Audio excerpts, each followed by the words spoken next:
जय हिंद दोस्तों, नमस्कार। वेलकम है आप सभी का देहरादून स्टडी पॉइंट के यूट्यूब चैनल पर।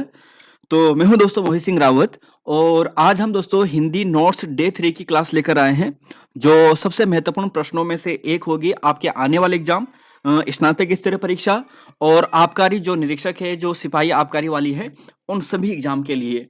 तो सबसे महत्वपूर्ण प्रश्नों के साथ आज की अपनी क्लास को डिस्कस करते हैं। डे 1 दोस्तों ये क्लास है, डे 2 आपकी ये वाली क्लास है। अगर आपने नहीं देखा है तो चैनल में जाइएगा, वीडियो सेक्शन में जाएगा, आपको ये सभी क्लासेस मिल जाएंगी। और कल ही आपके लिए यूके पीएससी आरओ एआरओ के लिए जो उत्तराखंड करंट अफेयर का जो आर्थिक सर्वेक्षण वाली जो क्लास थी, इसका पार्ट 1 आपके लिए कराया था। जल्द ही एग्जाम से पहले पार्ट 2 भी करा देंगे और 100 क्वेश्चन यहाँ से कंप्लीट कर देंगे। तो साथियों शुरुआत करते हैं आज की अपनी क्लास को। क्वेश्चन को ध्यान से सुनिएगा। देखिए दोस्तों, केवल और केवल फोकस यहीं पे रखेगा। एग्जाम नजदीक है ना। एग्जाम नजदीक है, केवल फोकस आपको अपने क्वेश्चन पे ध्यान देना है और याद करते चलना है और समझ के चलना है। क्वेश्चन एक है, देखिए पहला क्वेश्चन आपके सामने पूछा गया है कि पर्यायवाची संबंधी असंगत मेल का चयन करें। देखिए एक साथ आपको एक ही क्वेश्चन में 5-5 पर्यायवाची जो शब्द है ना, वो आपको याद करवाएंगे, आपको याद करने हैं। देखिए सूर्य की जब हम बात करते हैं तो सविता, कमल बंधु, आदित्य और मार्तंड। तो जी हाँ, ये सभी क्या है, सूर्य के पर्यायवाची हैं। कमल बंधु भी सूर्य को कहते हैं, मार्तंड तो दोस्तों आप सभी जानते ही हैं, आदित्य और सविता यह भी सूर्य के ही नाम है। वन की बात करते हैं तो अटवी भी कहते हैं, कानन, विपिन, अरण्य। देखिए दोस्तों, विपिन, कानन, अटवी ये वन के पर्यायवाची है, तो दूसरा पॉइंट भी सही है। तीसरा पॉइंट देखते हैं, वृक्ष, दुर्म, विटप, तड़ाग और तरु। देखिए दोस्तों, दुर्म का मतलब वृक्ष होता है, विटप का मतलब भी वृक्ष होता है, तरु का मतलब भी वृक्ष होता है। लेकिन जो आप तड़ाग देख रहे हैं ना, तड़ाग का मतलब तो दोस्तों यहां पर तालाब होता है। क्या होता है? तालाब। तो ऑप्शन जो सी है ये गलत है ना दोस्तों। और बाकी अगर चौथा देखें, बंदर की बात करते हैं तो शाखा मृग इसे कहते हैं, ठीक है। कीश बंदर का ही पर्यायवाची है, मरकट भी कहते हैं और कपि भी बंदर का ही पर्यायवाची है। तो पहला क्वेश्चन आपके सामने ये था। अब जरा यहां पर देखिए, अगर आपको तालाब पूछा जाए तो तालाब के पर्यायवाची होते हैं पुष्कर, तड़ाग, शर, सरोवर, पद्माकर भी कहते हैं। देखिए पद्माकर भी किसका होता है? तालाब का होता है, ठीक है। जलधर भी कह लेते हैं क्योंकि जल को धरता है। सरसी भी किसका होता है? इसी का होता है, तालाब का होता है। साथियों अभी इसी से रिलेटेड एक प्रश्न ईओ के एग्जाम में आया था, तो इंपॉर्टेंट प्रश्न है, इसे याद करिएगा, ठीक है। अगर हम वृक्ष की बात करते हैं, देखिए वृक्ष की, तो ये चीजें तो आपने देख ली है। एक पर्यायवाची वृक्ष का होता है अगम। अगम यानी जो कहीं गमन ना करे, ठीक है, अगम। तो वृक्ष का यहां पर ये हो गया है। दरख्त भी दोस्तों इसे बोलते हैं। साखी और पेड़ ये भी दोस्तों वृक्ष के ही पर्यायवाची शब्द हैं। तो क्वेश्चन एक क्लियर हो गया है। क्वेश्चन दो पे चलेंगे। देखिए क्वेश्चन दो है दोस्तों यहां पर आपके सामने, और इसका आंसर आपके सामने पहले ही मिल चुका है और काफी अच्छे लेवल का प्रश्न था और इस पे सारे बेहोश होने वाले थे, लेकिन आंसर आपको पहले ही मिल गया है। चलो कोई बात नहीं, यहां पर देखते हैं क्वेश्चन नंबर 2 क्या था। देखिए गढ़वाली भाषा के उद्गम स्रोत के संदर्भ में अलग अलग भाषाविदों का अलग अलग मत है।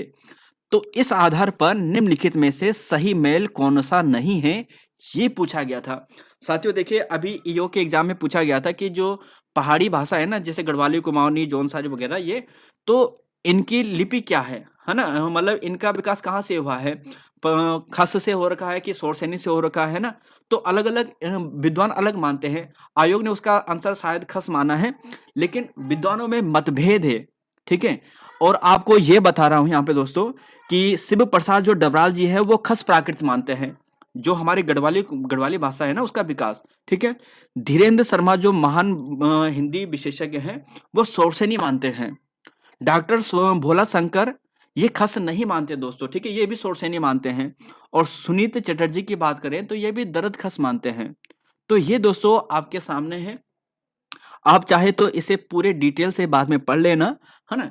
तो फिलहाल हम चलेंगे क्वेश्चन नंबर यहां पर अब 3 पे चलेंगे। क्वेश्चन नंबर 3 पे साथियों, और यहां पर आपके सामने पूछा गया है कि कुछ कुमाऊनी मुहावरे हैं, इसका सही अर्थ कौन सा नहीं है। तो प्यारे साथियों इसको सही ढंग से सुनिएगा और आंसर देने की कोशिश कीजिएगा। देखिए क्वेश्चन 3 है आपके सामने पूछा गया है कि नाक राखन, देखिए नाक राखन इज्जत करना, है ना। ख्वारा का चंडून अधिक लाड प्यार, पठी देखुन ललचाना, खुट्टा पकड़न, खुशामद करना। अब साथियों देखिए यार कि जो हमारी भाषा है ना, कुमाऊनी भाषा है, चाहे हमारी गढ़वाली भाषा, चाहे जौनसारी भाषा हो गई, तो काफ़ी कुछ हिंदी से मिलता-जुलता है ना, तो आप अगर थोड़ा-थोड़ा समझकर इसकी कोशिश करोगे आंसर देने की, तो आप कर दोगे। जैसे नाक रखने देना, मतलब नाक से आप समझ सकते हैं कि नाक का मतलब किससे होता है? इज़्ज़त से होता है। तो नाक रखना का मतलब इज़्ज़त रखना। अगर नाक काटन लिख लिया होता है यहाँ पे, तो इज़्ज़त नीलाम करना, है ना? तो यहाँ पर होता, तो नाक राखन का मतलब इज़्ज़त करना, बिल्कुल सही है, ठीक है? ख्वारा का चंडून, तो कुछ तो ऐसे होते हैं दोस्तों, कुछ याद करना पड़ेगा। तो ख्वारा का चंडून का मतलब होता है कि अधिक लाड प्यार, ये भी बिल्कुल सही है। पट्ठी देखुन, तो दोस्तों ये ललचाना नहीं है, ऑप्शन सी ही यहाँ पर गलत है। पट्ठी देखुन का मतलब होता है भाग जाना, मतलब पट्ठी मतलब पीठ की बात कर रहे हैं, देखो पीठ दिखाना, तो पीठ दिखाना मतलब भाग जाना, ऐसे ही होता ना। तो पट्ठी देखुन मतलब पीठ दिखाना, मतलब भाग जाना। तो ललचाना दोस्तों ये गलत होगा। और खुट्टा पकड़न बोलते हैं ना, हम उसके पैर पकड़ रहे हैं, मतलब उसकी खुशामद कर रहे हैं, तो ये भी सही है। तो साथियों ये कुछ आपके सामने रखे हैं, कुछ कुमाऊनी यहाँ पर ये मुहावरे हैं, इनका मतलब देखिए।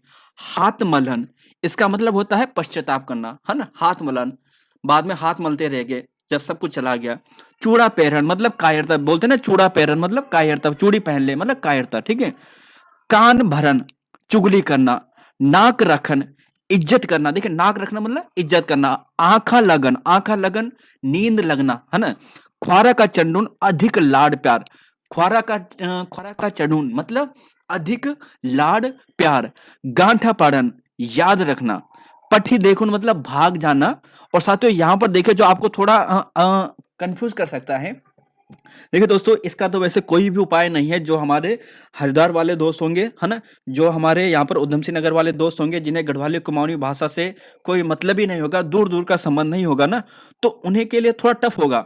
लेकिन अगर आप थोड़ा थोड़ा जो आपके सामने किताबों में डाटा है, अगर आप उसे भी पढ़ के चलते हो, तो शायद आपके एग्जाम में एक दो प्रश्न फंस जाए। तो यहाँ पर देखिए नो की बात करते हैं। खाप में जनी भरीन मतलब ललचाना होता है, खाप में जानी भरीन। खुट पकड़न खुशामद करना। और मनहार हुन, हिम्मत हारना। मनहार हुन मतलब हिम्मत हारना। तो क्वेश्चन 3 दोस्तों ये हो चुका है। और यूकेपीएससी का ये पैटर्न है कि आपको इस प्रकार के प्रश्न पूछे। अब साथियों देखिए, हर बार जो हमारी क्लासेस आ रही है ना, पत्रकारिता संबंधित जो हमारा फीचर संबंधित है, वहां से कई प्रश्न निकले हैं। पिछली बार हमने टिप्पण रखा था, उससे पहले कुछ और पाठ रखा था। इस बार हम समाचार पत्र रख रहे हैं, ठीक है? तो समाचार पत्र से जो प्रश्न एग्जाम में बन सकते हैं, वो आपके सामने रखा है। देखिए चौथा क्वेश्चन आपके सामने है कि पत्रकारिता में फीचर के संदर्भ में असत्य कथन का चयन करें। पत्रकारिता है, अब पत्रकारिता में जो फीचर होता है ना, फीचर, इसके बारे में क्या यहां पर गलत कथन है? देखिए, फीचर एक सुव्यवस्थित, सृजनात्मक, आत्मनिष्ठ लेखन है, और जिसका उद्देश्य पाठकों को सूचना देने के साथ साथ शिक्षित और मनोरंजन करना भी होता है। तो दोस्तों यह फैक्ट फीचर की परिभाषा है, बिल्कुल सही है, ठीक है? इसकी शैली उल्टा पिरामिड होती है। जब आप समाचार पढ़ते हो ना, समाचार, तो कई बार प्रश्न एग्जाम में बन चुका है, और यूकेएससी के एग्जाम में ही प्रश्न बना है कि समाचार जो पत्र होता है, इसकी शैली कैसी होती है। तब आपका आंसर होता है कि समाचार पत्र की जो शैली होती है, उल्टा पिरामिड शैली होती है। मतलब सबसे महत्वपूर्ण बात ऊपर, फिर थोड़ा जो इंपॉर्टेंट होती है कम होती है, और लास्ट में सारांश, मतलब इस टाइप का होता है ना, उल्टा पिरामिड टाइप का। तो समाचार उल्टा पिरामिड होता है, लेकिन जो समाचार का जो फीचर वाला पार्ट होता है ना, ये उल्टा पिरामिड नहीं होता है। तो यही दोस्तों गलत है। अगर सिंपल समाचार पूछ लिया होता, तो उसकी शैली उल्टा पिरामिड होती है। लेकिन फीचर पूछे, जो समाचार पत्र का ही एक पार्ट है, उसकी उल्टा पिरामिड शैली नहीं होती है। इसमें समाचार की तरह कोई शब्दों की सीमा नहीं होती है। समाचार में शब्दों की सीमा मुख्यतः रखी जाती है, समाचार में इसमें मुख्यतः सीमा नहीं रखी जाती, ये भी सही है। फीचर में लेखन के पास अपनी राय, दृष्टिकोण, भावनाएं प्रकट करने का अवसर होता है, तो ये भी दोस्तों सही है। तो फीचर के संदर्भ में आपके सामने ये प्रश्न बन सकते थे। अगले क्वेश्चन चलेंगे, ठीक है? फिर एक कुमाऊनी कहावत है। आज हमने आपके लिए कुमाऊनी से ज्यादा प्रश्न रखे हैं, मतलब 4 प्रश्न कुमाऊनी के मिलेंगे, जैसा कि एग्जाम में आजकल ट्रेंड बन चुका है। देखिए, जे कुकड़ नी होण वे रात नी ब्याणी। एक बार सुनिएगा दोस्तों, है ना? जे कुकड़ नी होण वे रात नी ब्यानी, कुमाऊनी लोकोक्ति का अर्थ क्या है? अब आपको सिंपली यहां पर तो मतलब आप समझ चुके होंगे। आपको ये बताना है कि ये कुकड़ का मतलब यहां से किस चीज से है। जे कुकड़नी होनो ते वे रात नहीं ब्याहनी, मतलब जहां काकड़ नहीं बोलता क्या वहां रात्रि व्यतीत नहीं होती है, जहां मुर्गा नहीं बोलता क्या वहां रात्रि व्यतीत नहीं होती है, जहां मोर नहीं बोलता वहां रात्रि व्यतीत नहीं होती है, क्या जहां चौकोर नहीं होता क्या वहां रात्रि व्यतीत नहीं होती है। तो कुक्कड़ बोलते हैं दोस्तों मुर्गे को, ठीक है, कुक्कड़ को मुर्गा। तो जहां मुर्गा नहीं होता क्या वहां पे रात नहीं होती है। अगर मुर्गा सुबह सुबह कुकड़ू नहीं करेगा तो क्या वहां पे सुबह नहीं होगी। तो इस मुहावरे का कुमाऊनी की लोकोक्ति का अर्थ उस क्षेत्र से था, ठीक है। चलेंगे अगले क्वेश्चन पे। अब देखिए दोस्तों कुछ यहाँ पर और है आपके सामने, जैसे कुछ लोकोक्ति आपके सामने बोली जाती है ना, जैसे कुमाऊं क्षेत्र में प्रचलित है। हम तो गढ़वाल से है ना, तो उतना ज्यादा जानकारी नहीं है, लेकिन फिर भी किताबों में पढ़ा है कि दप्त देखण जागेसर, देखो दप्त देखण जागेसर और मेल देखण तब बागेसर, मतलब देवता देखना है तो जागेसर जाइए, भगवान शिव जी के पास जाइए, और मेला देखना है तो बागेसर जाइए। अब बताइए जरा बागेसर में कौन सा मेला लगता है, कब लगता है, कमेंट बॉक्स में आंसर दीजिएगा, ठीक है, जो प्रसिद्ध मेला है, और शुरुआत कब से हुई थी ये भी बताइएगा। देखिए जेक नौ ने वीक फोवा, मतलब जिसकी नली यानी जिसकी कली उसी का फल, इसका मतलब यह है जेक नौ, देखिए जेक नौ ने वीक फोव, मतलब जिसकी नली उसी का फल, जिसकी नली नहीं उसका फल, ठीक है। मन करो गाड़ी माणी कर्म करो निखाणी, मतलब मन मन तो कितने ही सपने बुनता है पर कर्म उसे बिगाड़ देता है। देखिए मन करो गाणी मत कर्म करो मिथाणी निखाणी, है ना। तो मन तो कितने ही सपने बुनता है पर उसे कर्म बिगाड़ देता है। तो ये कुछ शब्द है दोस्तों, कुछ यहाँ पर लोकोक्ति वगैरह है, इसे आप याद कीजिएगा, ठीक है। अब देखिए बाघक अनारी बिराऊ, पता है बाघ के रूप में बिल्ली, अनारी बोलते हैं अनार, देखिए अनाड़ी से मतलब मत जाना, अनवार से होता है, अनवार का मतलब एक मिलती जुलती शक्ल से। तो बागी अनारू यहां पर लिखा ना, बागी अनारी बिराऊ मतलब बाघ की शक्ल जैसा बिल्ली। क्वेश्चन नंबर 6 है और आपके सामने पूछा है कि महर्षि में सही संधि विच्छेद व संधि है। क्वेश्चन नंबर 6, ये वाली संधि कई बार आती है, जैसे सप्तर्षि आता है, महर्षि आता है, ये संधि बार बार पूछी जाती है। छठे क्वेश्चन की बात करते हैं तो इसका आंसर आपको मिलेगा ऑप्शन नंबर दोस्तों जो आप यहाँ पर बी देख रहे हैं ना, महाधन ऋषि, और यहाँ पर दोस्तों गुण संधि है, ठीक है। अब एक बार देखिए जरा आपके सामने यहाँ पर रखा है, जब हम गुण संधि की बात करते हैं ना, तो गुण संधि में क्या होता है कि नियम चेंज होता है।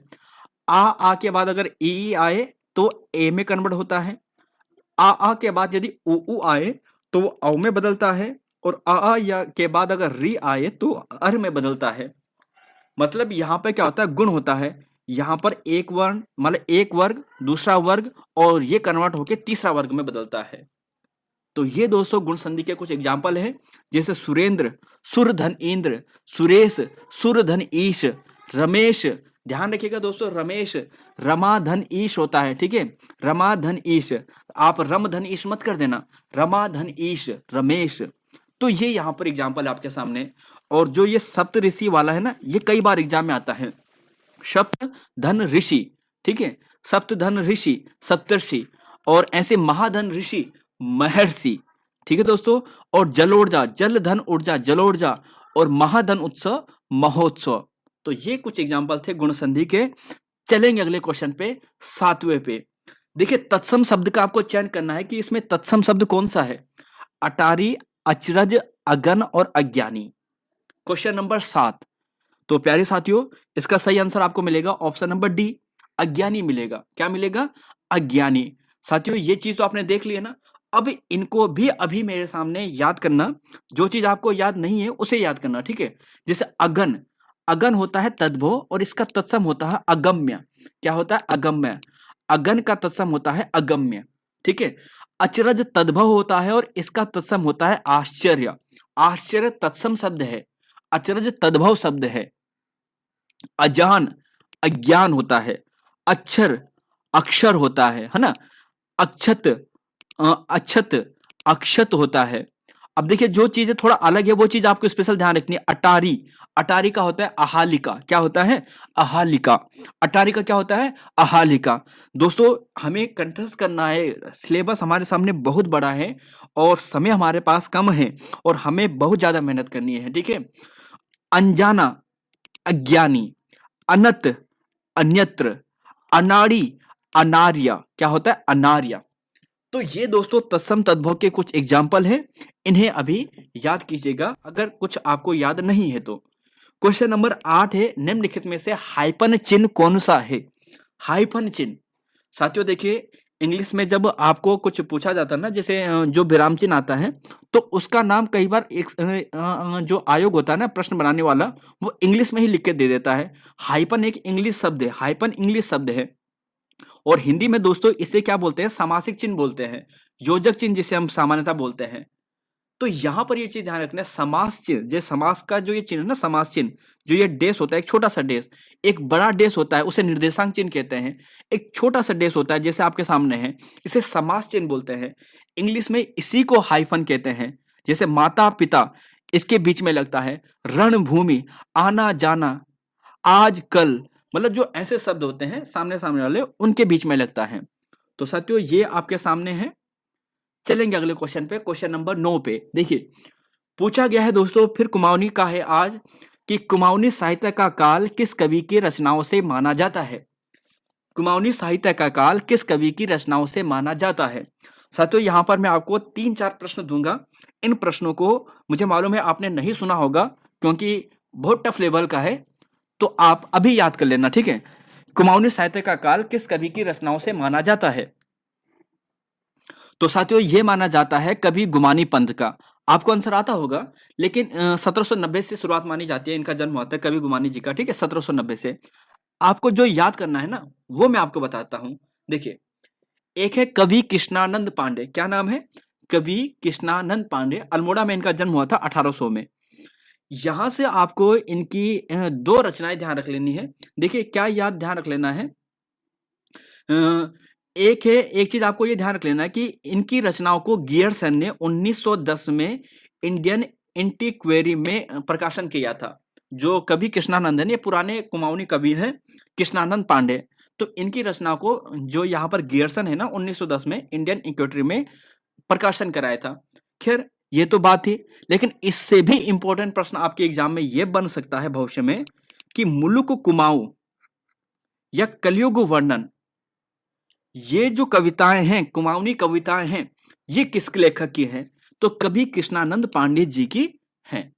अब जो चिंतामणि ज्योतिषी है, ये भी दोस्तों 1897 के आसपास, लगभग 1897, मतलब बहुत पुराने कवि हैं। और इन्होंने दुर्गा चंडी पाठ का कुमाऊनी भाषा में अनुवाद करवाया था, ठीक है। अक्सर ऐसे प्रश्न बनते हैं, कई बार उत्तराखंड क्षेत्र में, उत्तराखंड के जो पाठ है वहीं पर बन जाता है कि गीता का अनुवाद किसने कराया था, वंदे मातरम का कुमाऊनी अनुवाद किसने कराया था। ऐसे प्रश्न बन चुके हैं प्रीवियस एग्जाम में, इसलिए आपके सामने रखा है। क्वेश्चन नंबर 10 है दोस्तों, पत्रकार कितने प्रकार के होते हैं? पत्रकार कितने प्रकार के होते हैं? तो साथियों पत्रकार 3 प्रकार के होते हैं। कितने प्रकार के होते हैं? 3 प्रकार के। अब जरा सुनिएगा दोस्तों, ध्यान से सुनिएगा। पत्रकार 3 प्रकार के होते हैं। एक होता है पूर्णकालिक, एक होता है अंशकालिक, और एक होता है फ्रीलांसर, ठीक है दोस्तों। पत्रकार 3 प्रकार के होते हैं। पूर्णकालिक होता है, एक अंशकालिक होता है, एक फ्रीलांसर होता है।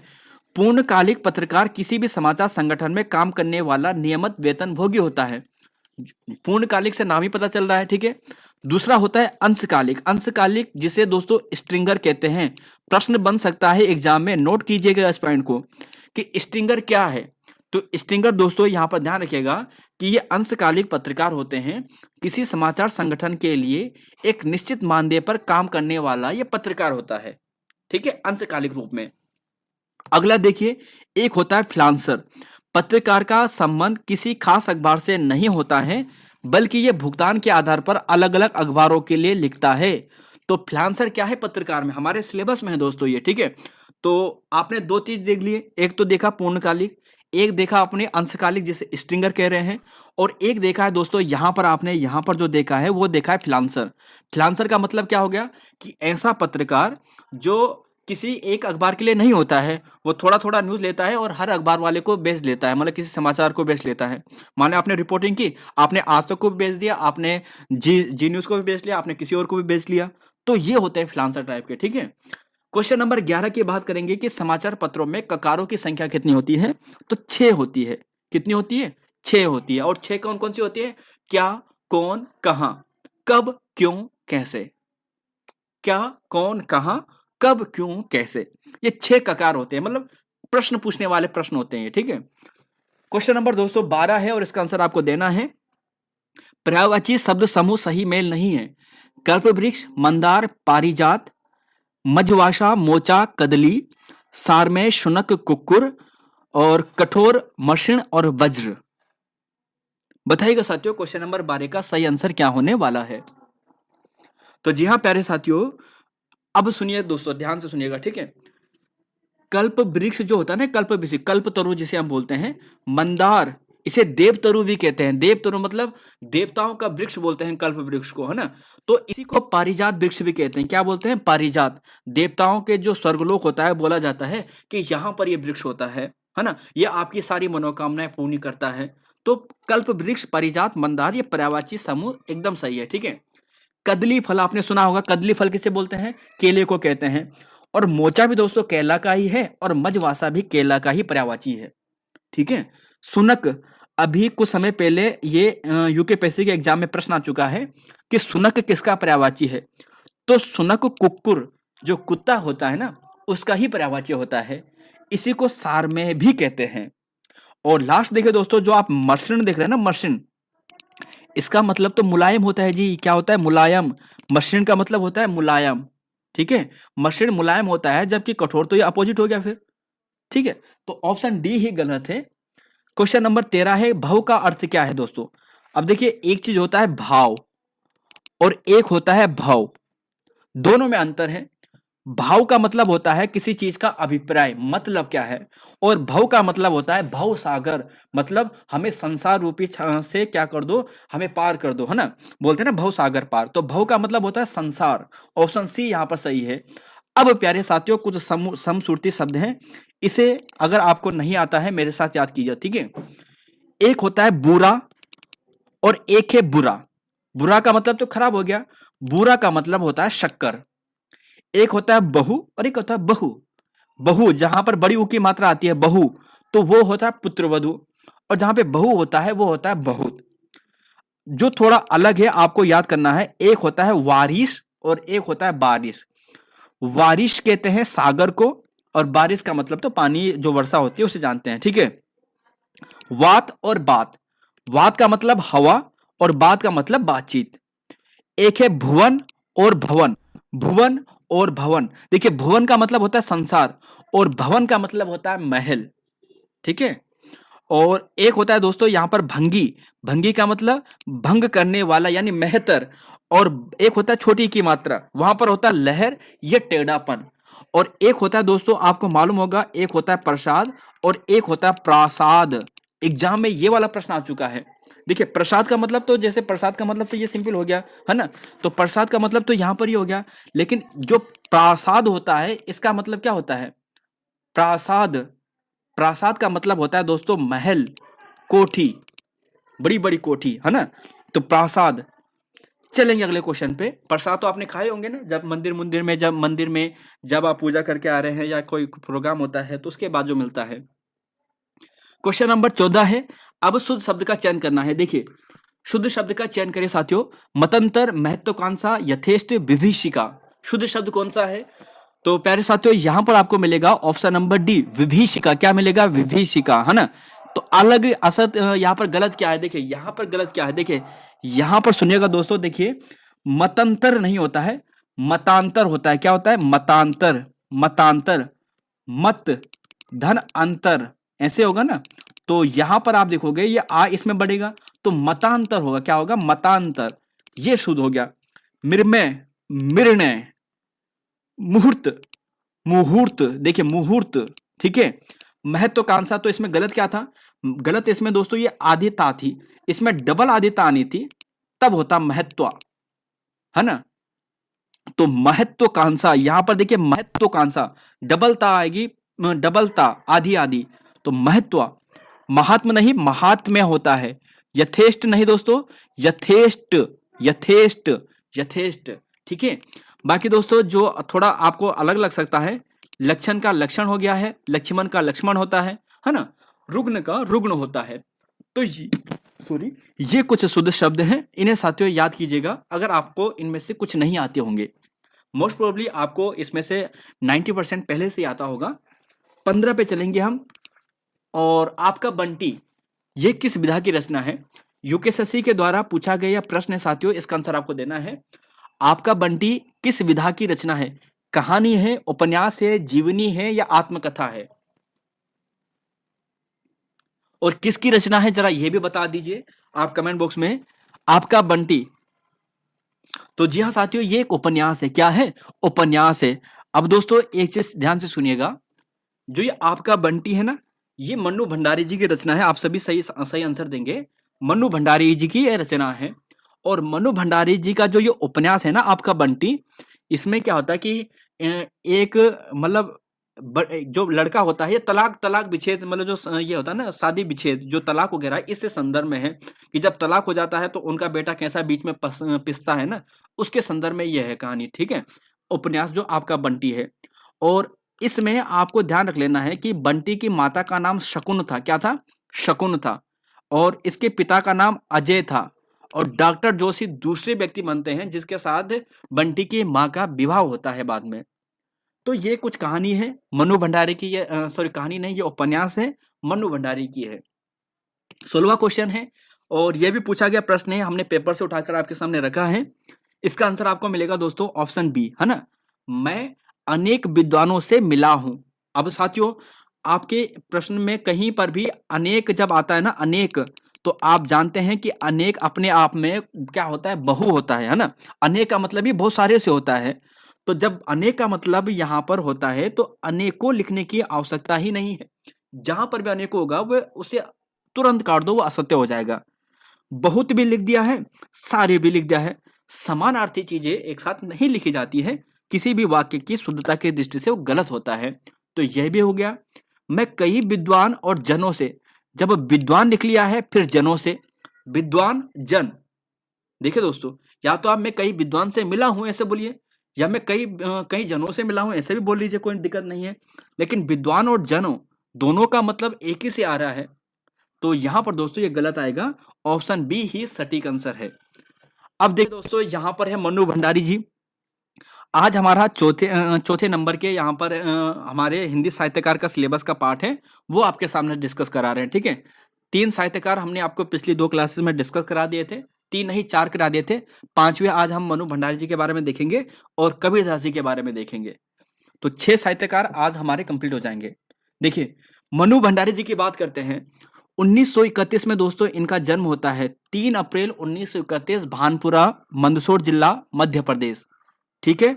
बचपन का नाम दोस्तों इनका महेंद्र कुमारी था। बचपन का नाम क्या था? महेंद्र कुमारी। चलो ये चीजें आपको याद नहीं करनी, आपको याद करना है इनका जन्म स्थान कहां? मंदसौर, मध्य प्रदेश, भानुपुरा में। ठीक है, 3 अप्रैल 1931 को इनका जन्म हुआ था।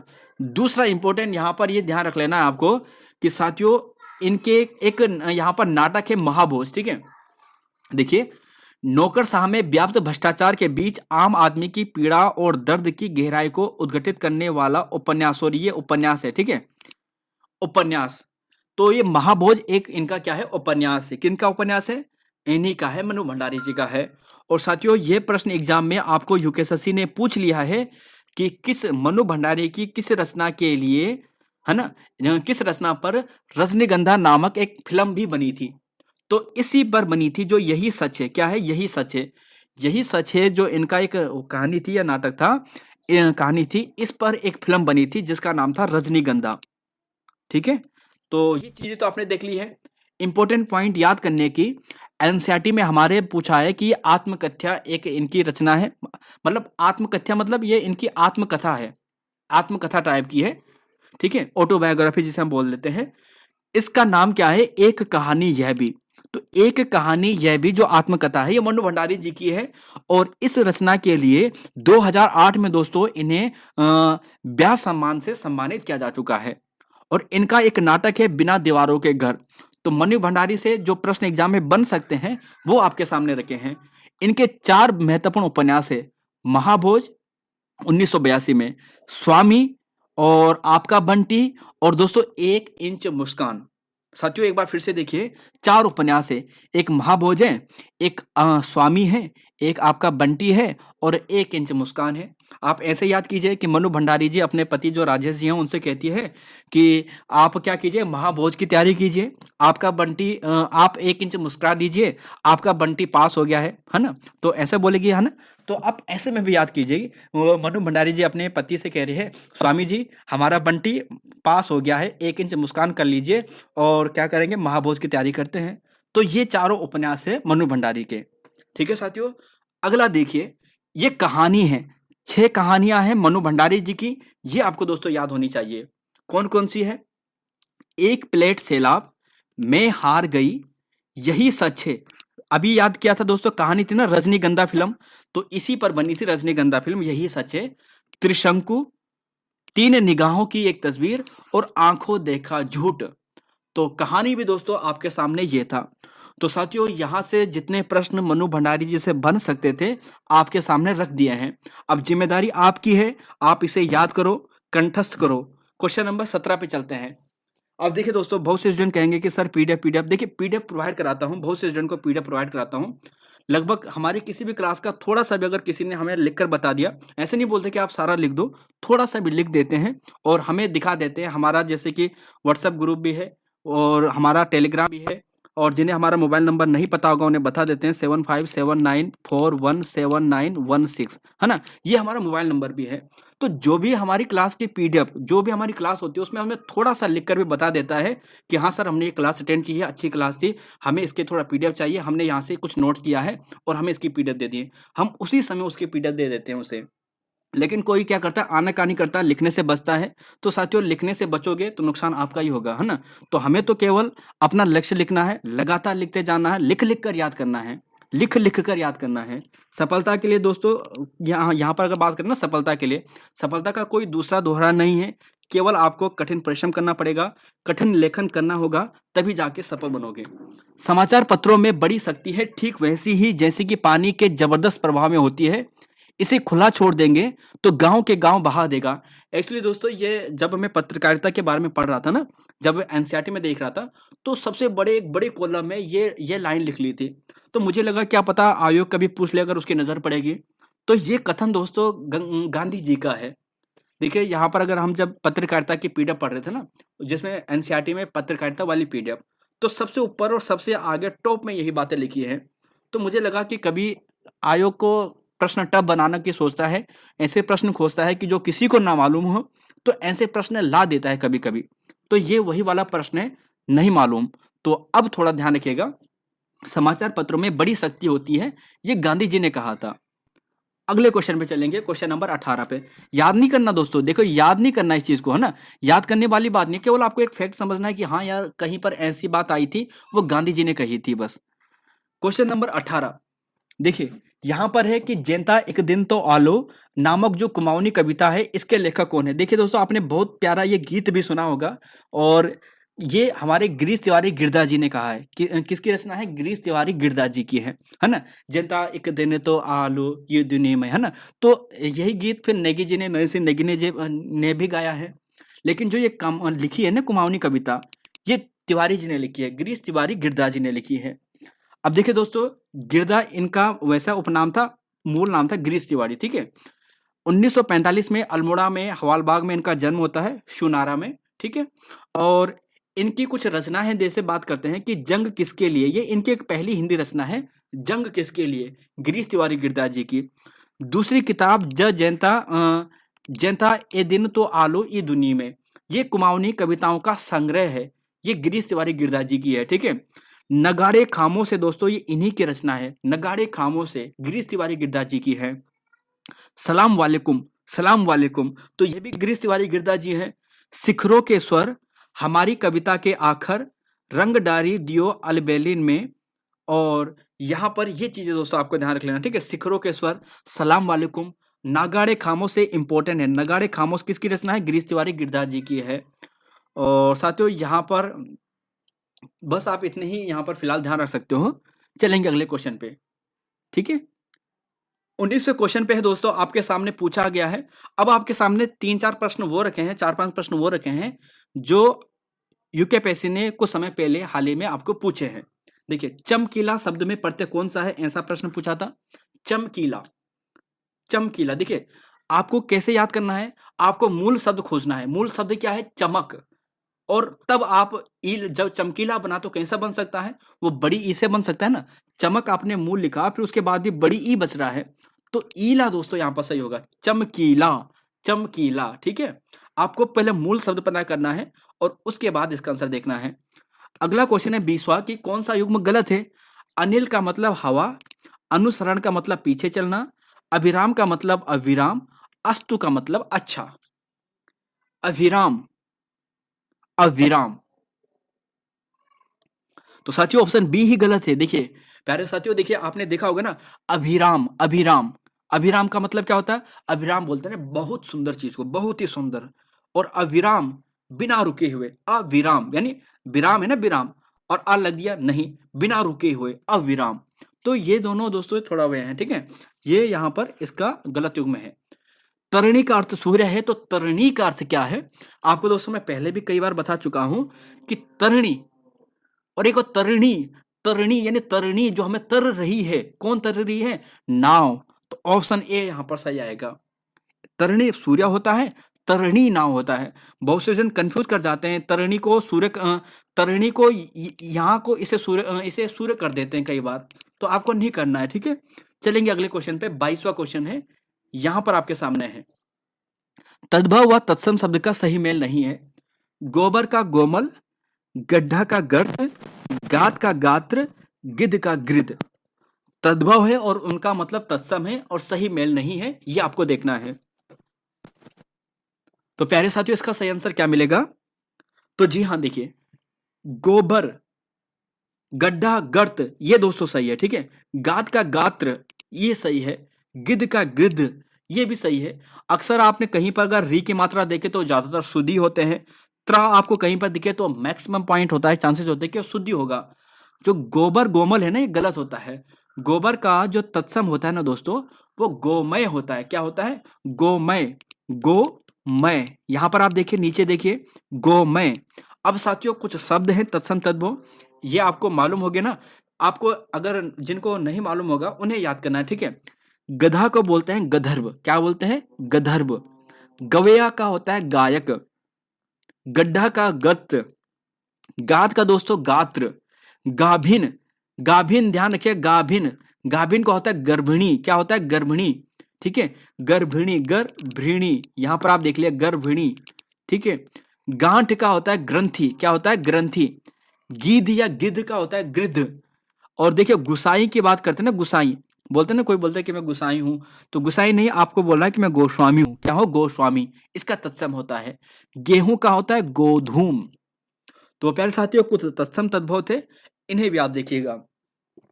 अगले क्वेश्चन में चलेंगे 23, 24, 25। हिंदी में स्पष्ट व्यंजनों के कितने वर्ग होते हैं। 23वां क्वेश्चन है, और साथियों इसका आंसर आपको मिलेगा ऑप्शन नंबर बी, 5 वर्ग होते हैं, 5 वर्ग होते हैं। ठीक है, अभी व्याख्या बताता हूं इसकी। क्वेश्चन नंबर 24 है कि शुद्ध वर्तनी का चयन करना है। आशीर्वाद, दीपावली, पीताम्बर, अत्यधिक। अत्यधिक, जी हाँ दोस्तों बिल्कुल सही है, अत्यधिक ही होता है, अत्यधिक, है ना। कहीं कहीं आप ऐसा ना कर दो अत्या, ये गलत होगा। ठीक है, अत्यधिक सही है। पीताम्बर वाला गलत है, यहां पर पीताम्बर होता है, बड़ी ई की मात्रा आती, पीताम्बर, पीताम्बर नहीं, पीताम्बर, बड़ी ई की मात्रा पा में। क्वेश्चन नंबर 25 है, संयुक्त व्यंजन दोस्तों क, ड़, ढ और ज्ञा। अब बताइएगा इसमें संयुक्त व्यंजन कौन सा है, तो जी हाँ आप कहोगे कि जो ऑप्शन डी है ये सरल है। ठीक है, ये देखिए हिंदी में कुछ सरल क्वेश्चन भी आ जाते हैं, आप चाहें तो इसकी व्याख्या देख लीजिए दोस्तों, है ना। देखिए स्पष्ट व्यंजन की बात करते हैं, तो स्पष्ट का अर्थ होता है छूना या स्पर्श करना। क से लेकर मा तक यानी 25 वर्ण, इन्हें क्या कहते हैं, स्पष्ट व्यंजन कहते हैं। और ये पांचों जो होते हैं, ठीक है, 5 वर्ग। इस अगर आपको पूछा जाए कि इस स्पष्ट कौन सा होता है, तो ये जो यहां पर आप देख रहे हैं ये इस स्पष्ट होता है। अगर आपको ऐसा पूछे कि इस द्विवृत्त कौन सा होता है, तो यह लाव आपको ध्यान रख लेना है कि ये इस द्विवृत्त होता है। ठीक है साथियों, और संयुक्त व्यंजन दोस्तों जो छा होता है क, देखिए यहाँ पे हलंत लगाना भूल गया है बुक में, तो ध्यान रखिएगा, छा होता है क धन शा। त्रा की बात करेंगे त धन रा, और य की बात करेंगे ज धन ए। तो ये दोस्तों क्वेश्चन नंबर यहाँ पर हमारा हो चुका है। अगले क्वेश्चन पे चलेंगे 26-27 पे। देखिए, कबीरदास जी के गुरु का नाम क्या था? कबीरदास जी के गुरु का नाम क्या था साथियों? जी हाँ, रामानंद था। क्या नाम था? रामानंद था। कबीरदास जी की भाषा को पंचमेल खिचड़ी किसने कहा था? क्वेश्चन नंबर 27 से इसका आंसर देना है। कबीरदास जी की भाषा को पंचमेल खिचड़ी किसने कहा था? तो जी हाँ दोस्तों, ये कहा था यहाँ पर श्याम सुंदर दास जी ने। श्याम सुंदर दास जी ने। अब देखिए दोस्तों, एग्जाम में कबीरदास जी से जो प्रश्न बन सकते हैं वो आपके सामने यहाँ पर रखता हूं, याद कीजिएगा दोस्तों, ठीक है। 1398 में कबीरदास जी का जन्म होता है। कब होता है? 1398 में काशी में जन्म होता है। 120 साल तक ये जिए थे, और मगहर में अंतिम में इनकी जो मृत्यु हुई थी, अलग अलग तिथि मिलती है लेकिन एनसीईआरटी में आपको मिलेगी 1518। 1518 में इनका निधन हुआ था मगहर में। जन्म 1398 काशी में हुआ था साथियों, ठीक है। अगला क्वेश्चन जो आपको यहां से देखना है वो दोस्तों इस हिसाब से देखना है, वो कुछ आपके सामने ये है कि इनके पालक माता पिता का नाम नीमा व नीरू था। एक जुलाहा थे ये, इनका था, ठीक है, नीमा नीरू। जन्म दोस्तों काशी मगर में होता है। गुरु का नाम रामानंद जी। गुरु का नाम क्या है? रामानंद जी। अच्छा दोस्तों, रचना देखिए, बीजक इनकी रचना है। साखी सबद रमेनी इसी के अंतर्गत है।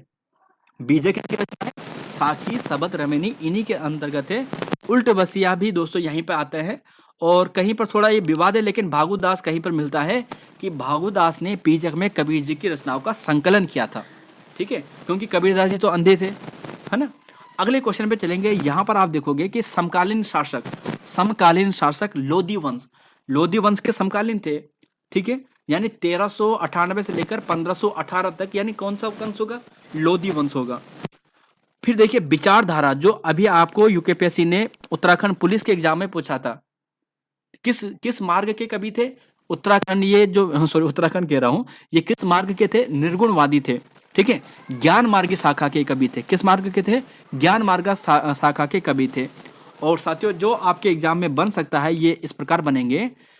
हजारी प्रसाद द्विवेदी जी ने कबीरदास की वाणी का डिटेक्टर कहा था।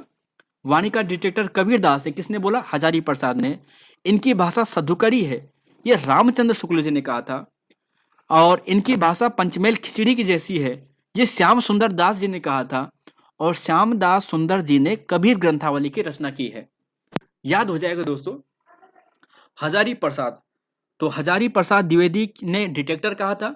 रामचंद्र शुक्ल, राम भगवान जी साधु बन के गए थे ना जंगल में, तो आप ध्यान रखिएगा कि सद्दुकड़ी भाषा इन्होंने कहा था, ठीक है, कबीरदास जी के लिए।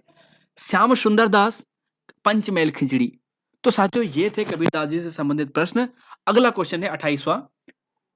प्रमुख कुमाऊनी मुहावरा और उनका सही अर्थ नहीं है। आंखा बटे गिरन अपमानित, पो वारक तेल लाभ होना, देन हाथ सच्चा सहायक, ताड़ छिरण हार न मानना। देखिए दोस्तों, आप आराम से इसका मतलब कर दोगे। आंख बटे गिरन, आंखों से गिर जाना। आंखों से गिर जाना नहीं बोलते कि यार आंखों में गिर गया हमारा, मतलब अपमानित होना, ठीक है, अपमानित, ठीक है।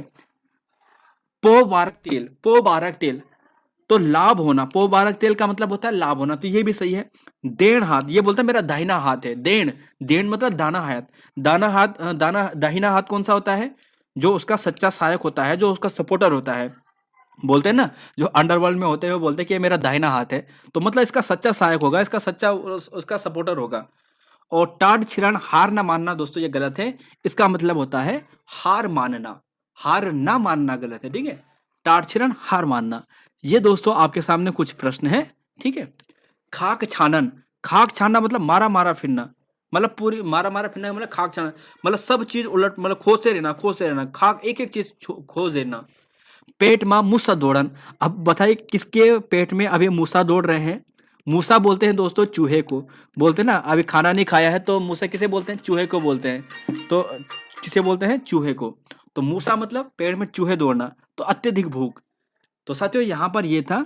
अगला क्वेश्चन है 29वां क्वेश्चन। परसर्ग नाम से जाना जाता है। परसर्ग, देखिए परसर्ग के नाम से जो जानते हैं ना, वो हम किसे जानते हैं? वो जानते हैं कारक चिन्ह को। किसे जानते हैं? कारक चिन्ह को। यह नाम किसने दिया था? हजारी प्रसाद द्विवेदी जी ने दिया था। हजारी प्रसाद द्विवेदी जी ने दिया था।